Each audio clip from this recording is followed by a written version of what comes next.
Hey kids, do you want to hear a story? Smiles and Skills presents a phonetic story. Once upon a time, there was an ant. A ant.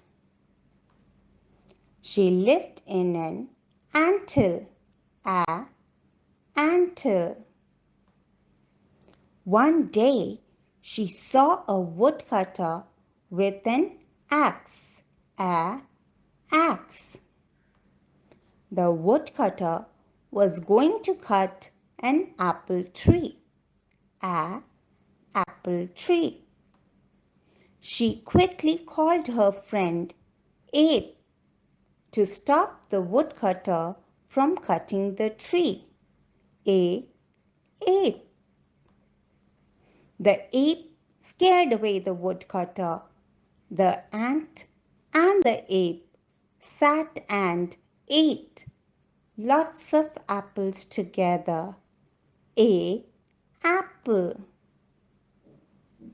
So kids, did you enjoy the story?